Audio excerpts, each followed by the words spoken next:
Yu-Gi-Oh's next core booster set, Rage of the Abyss, offers a variety of new and powerful cards into the game's vast, ever-growing card pool. Some will allow once-thought-lost archetypes to rise to the occasion. Others will bolster meta strategies that have already shown their might. And one may warp Yu-Gi-Oh as we know it for the foreseeable future. All the while, a certain Synchro archetype has received one last powerful piece of support that aims to kick logic to the curb and do the impossible. Let's dive in and learn how to play Centur-ion Rage of the Abyss edition.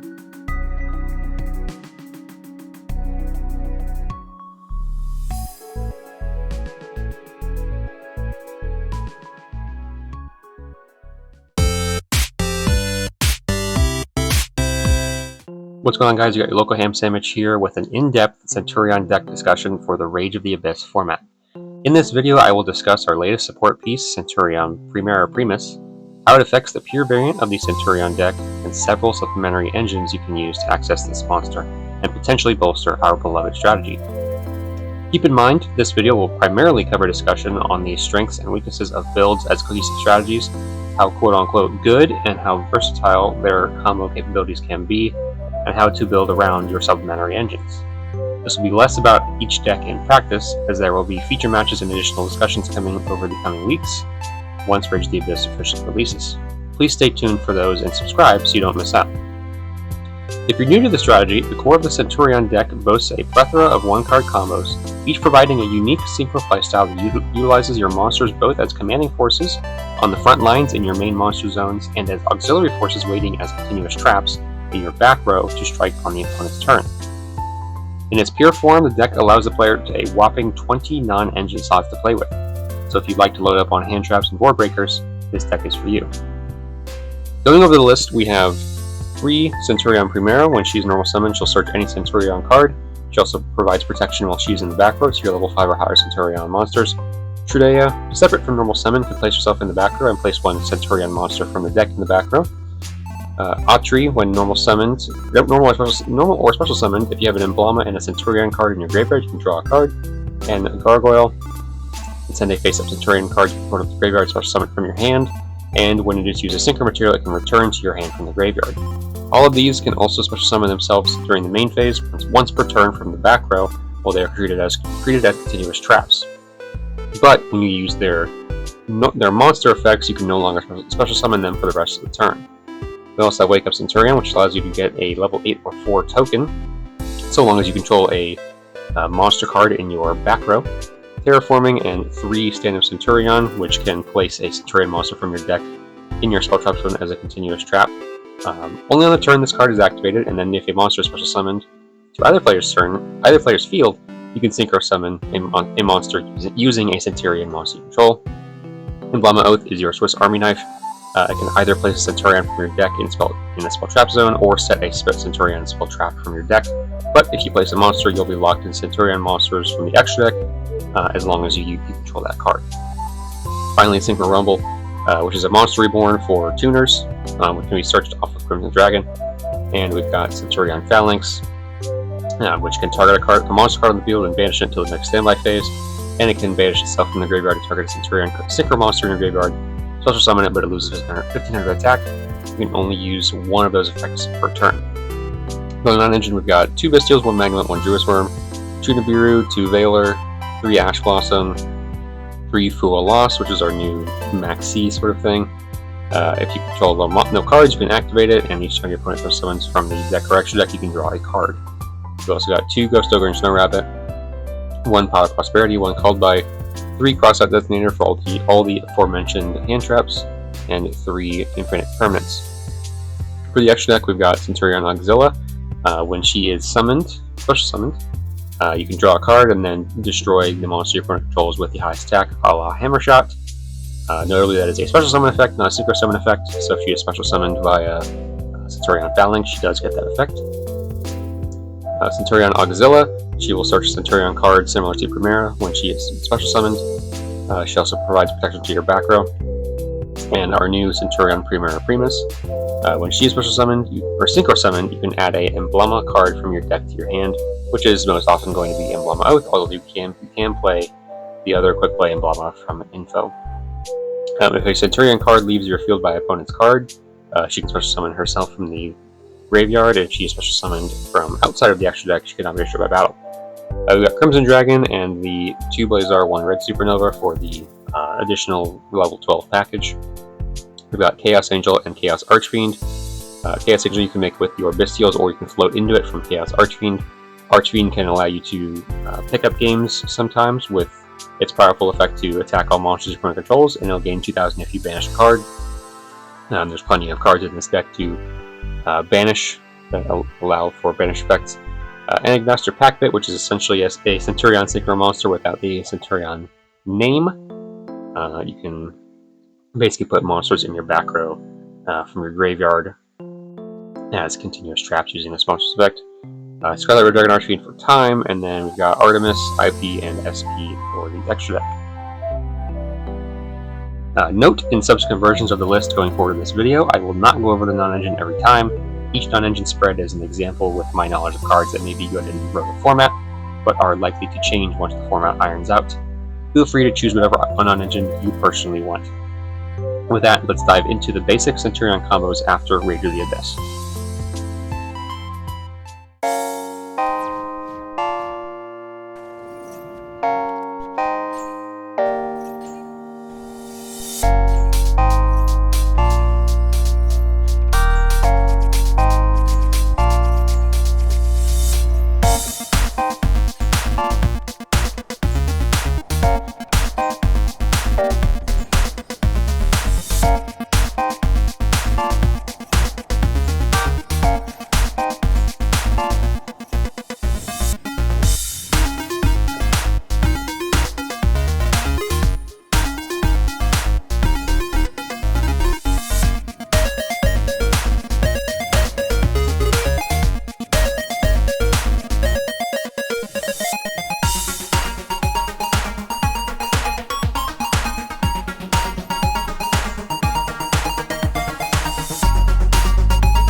Now that you've seen what the deck can do uninterrupted, let's go over some pros and cons to keep in mind in practice.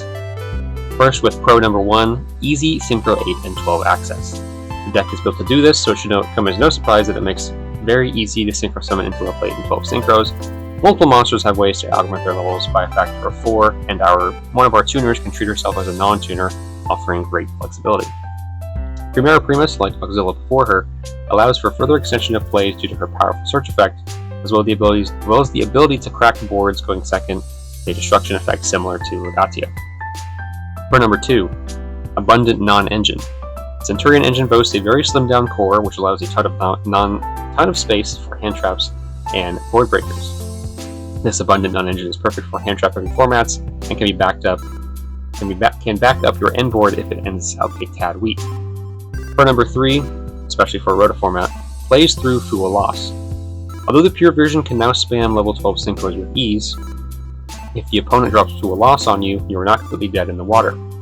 Any starter can end on a simple board of Auxilla with 2 Centurions in the back row, affected by non-engine, allowing your opponent only 1 draw off of a bird. And for the cons. Con number 1, drawing too much non-engine / bricking. In a pure build, your non-engine and supplemental engine garnets outnumber your combo pieces, so some hands will simply be without any combo starters. This pure build has the lowest percentage chance to draw a 1-card starter in a 5-card hand. However, you can run cards like Pot of Prosperity and Bonfire to boost consistently. Just watch out for Droll. And con number 2, fair play. Centur-ion is a very fair deck. Its ability to put up interruptions is good, but its ceiling is lower compared to any higher tier deck.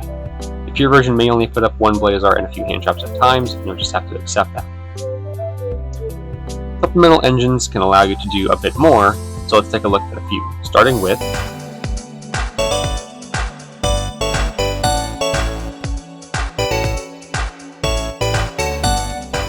Before I jump into this, I want to clarify that I did not discover this combo on my own. All credit goes to Kenji0, aka Kenji603. I'll leave a link to their channel in the description. Go check out our fellow Centur-ion content creator.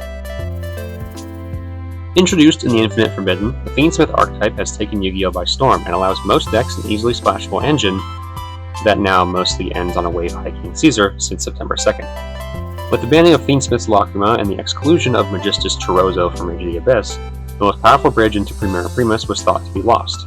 However, the resilient Fiendsmith engine has not returned to the depths of hell just yet. For this list, we have the standard Centur-ion fare alongside 2 Engraver, 1 Lady Lacrima, 1 Blurry, 1 Vision Resonator, and 1 Crimson Gaia, alongside 15 non-engine slots, which you can see here.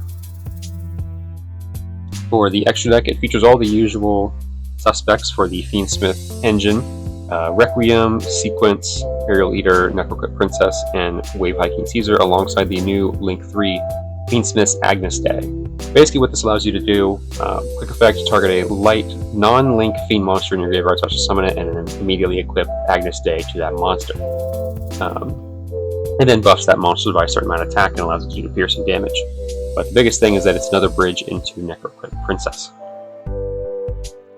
So let's see how the devilish deeds of these light fiends can help pave the way for the heaven-piercing power of Primera Primus.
Now that you've seen what the deck can do uninterrupted, let's go over some pros and cons to keep in mind in practice.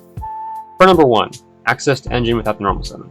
You hear this one a lot. It applies to pretty much all these supplementary engines. I mean, the whole point of running a supplemental engine is to make things more consistent and flexible. The Fiendsmith engine is probably the most flexible engine that doesn't use normal summon, but when necessary, normal summoning Lacrima or Lurry can also get the full combo. And at worst, the engine can eat a few hand traps for your Centur-ion monsters to take center stage. For number 2, additional combos if you already have Emblama Oath. If you've already drawn Emblama alongside your Fiendsmith cards, you want something else to do with those cards. And as many Fiendsmith decks prior have already found out, Caesar is that something. Since the Centur-ion engine is much more explosive now, having insulated plays against Nibiru is a godsend. And for number 3, slim main deck engine. The full engine count to do the full Primera Primus combo is only 7, leaving plentiful room for non-engine, and as I previously mentioned, you're comfortably able to fit 15 of them. Conversely, however, that leads into the first of the cons. Con number 1, much tighter extra deck space. The Fiendsmith engine requires a hefty 6 extra deck slots, making your synchro lineup a lot slimmer and more limited. You'll notice that some extra deck mainstays from either engine, such as Moon of the Closed Heaven and Enigmatic Pack Pit, are not present due to the tight engine requirements. Con number 2, additional garnets. The Centur-ion engine already comes with at least 2 to 3 one-card garnets that you don't ever want to see in your hand, and the Fiendsmith engine in this case adds about 3 more. However, you may be able to mitigate this by playing over 40 cards in a Fiendsmith build. Con number 3, tight back row space. The full Fiendsmith into Primera Primus line will often leave you on a Crimson Gaia plus 2 Centur-ion monsters in your back row by the end phase, meaning you only have 2 free spell and trap zones to set any additional interruptions. Just hope you never draw more than 2 settables, or you're going to have to make a decision. Now that we've seen what the Fiendsmith engine can still do, let's take a look at a similar but more affordable engine in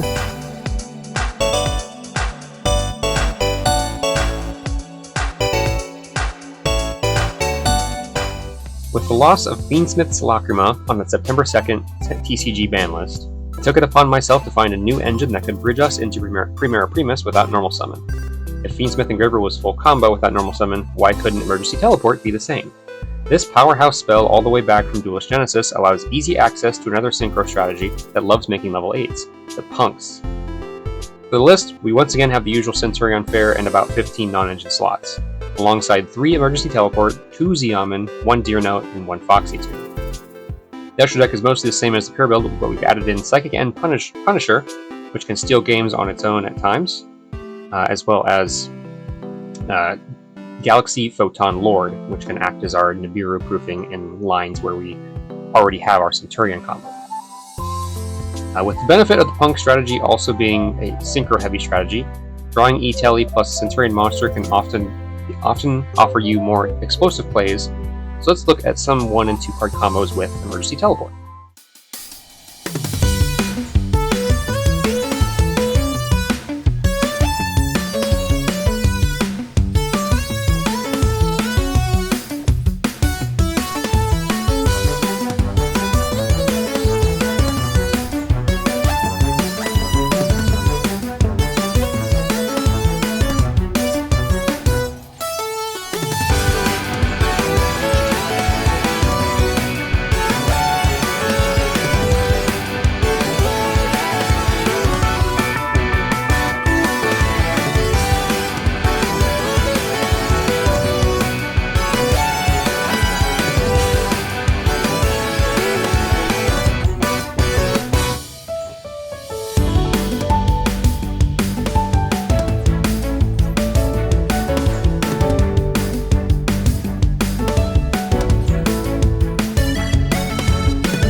Now that you've seen what the deck can do uninterrupted, let's go over some pros and cons to keep in mind in practice.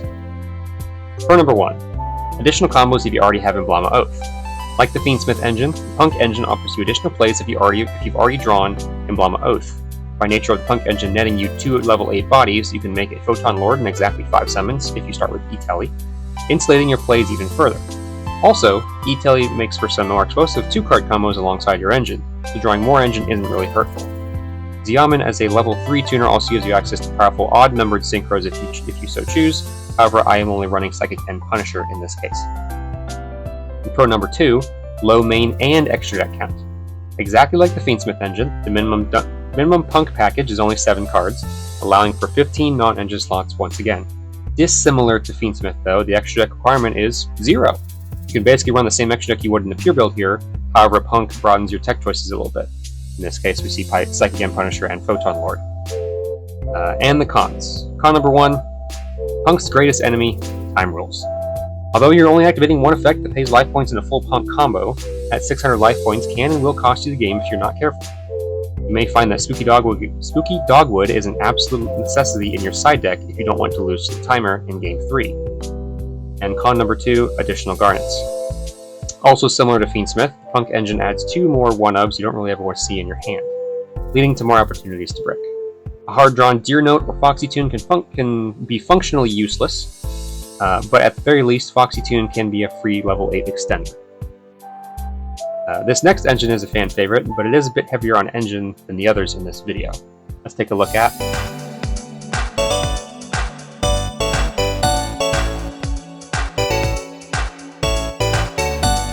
Also introduced in the Infinite Forbidden, the White Force archetype offers a look at the origins of Diabellstar and Diabells before they became enraptured by the simple spoils. This archetype excels at making even-leveled synchro monsters from 6 to 12, in addition to holding a heavy focus on light spellcasters. Lucky for us, Primera is a light spellcaster and excels in making even-leveled synchro monsters as well. For this build, we've got more White Forest engine than Centur-ion. It's almost like Centur-ion is a supplement in this case. However, if you want to make Centur-ion take center stage, 3 Estelar, 1 Rusia, and 1 Woes with both level 6 synchros would be my recommendation for a much more slimmed-down version of the engine. For this list, we have the usual Centur-ion fare, as well as 3 Elzette, 2 Estelar, 2 Sylvie, and 1 Rusia. I've cut Stellar down to 2, because it's a more vulnerable normal summon, and you already have plenty of normal summons available as well. 15 non-engine slots, alongside our normal Centur-ion stuff, as well as Tails and Woes to go with our main deck White Forest cards. Also opting to run Forbidden Droplet over something like Bestials, so we have more spells and traps. And then again, the extra deck is also very similar to the pure version, although we are running the White Forest lineup of Synchros, Diabell, Riciella, Silvera, and Sapper Shrimp. Viewers of the channel will have seen White Forest Centur-ion in practice after the Infinite Forbidden released, but let's look at what it can do now with Primera Primus in its arsenal.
Now that you've seen what the deck can do uninterrupted, let's go over some pros and cons to keep in mind in practice. Pro number 1, incredible synergy. White Forest is probably the most synergistic engine I'll showcase in this video. Multiple of these white women able to search or tutor out Centur-ion Primera. Full White Forest package alone can also bridge very easily into a copy of Centur-ion Auxilia by climbing from 6 to 8 to 12, which was the common play with the Infinite Forbidden's release. Pro number 2, both engines can be self-contained and work together. While my combos display what these engines can do together, White Forest has its own concise game plan which typically ends on Diabel and Woes the White Forest, both allowing for powerful interruptions. If you can pull all of that off and you still have Stand Up or Emblem Oath in hand, you are more than off to the races. Just be mindful of falling rocks. And now the cons. Con number 1, over-reliance on drawing spells and traps.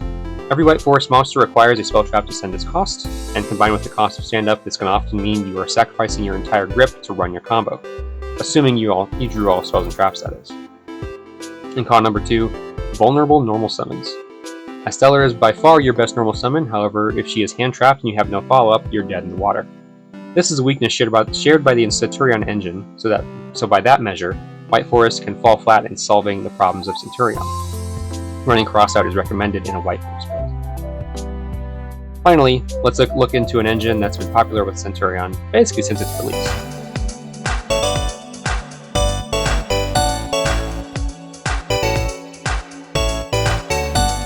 Finally, let's throw it back to May of 2023 with Superheavy Samurai. The pure version of this deck was banned before it could barely get its feet off the ground.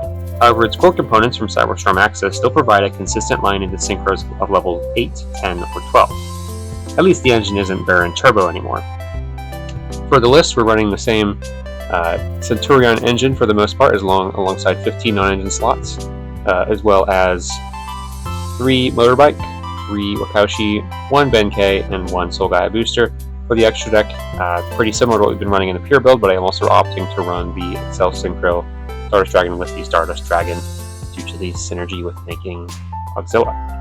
Let's look at how one bicycle can lead us into powerful galaxy-sized mechas.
Now that you've seen what the deck can do uninterrupted, let's go over some pros and cons to keep in mind in practice. Pro number 1. Do the impossible, Pendulum Summon. Super Heavies allow the Centurion monsters to tread into a new territory via the swing of the pendulum. Grips overrun with monsters can allow you to extend your plays further into something even more explosive. However, the trade-off is you most likely have no non-engine in your hand. And pro number 2, slim engine requirements and no additional extra deck pieces. Similar to the Punk engine, the minimal number of cards that the Superheavy Samurai engine requires allows you freedom and flexibility with your builds and capability of fitting in different techs depending on your current meta. And for the cons, con number 1, these samurai hate spell traps. Due to the restrictions of the Superheavy Samurais, the deck must rely on powerful monsters for its non-engine rather than spells and traps. This means you miss out on powerhouses such as Crossout Designator, Evenly Matched, and Dark Rule No More for examples. Additionally, once Emblema is engraved, your super heavies will be unable to provide follow-up. And con number 2, more garnets. More garnets. This is a given at this point, but Benkei and Soul God Booster don't do much on their own and suck to draw. It is worth noting that the spell trap limitation does eliminate some garnets from the Centur-ion engine. However, you're likely still averaging about 5 or so garnets in a card list between both engines.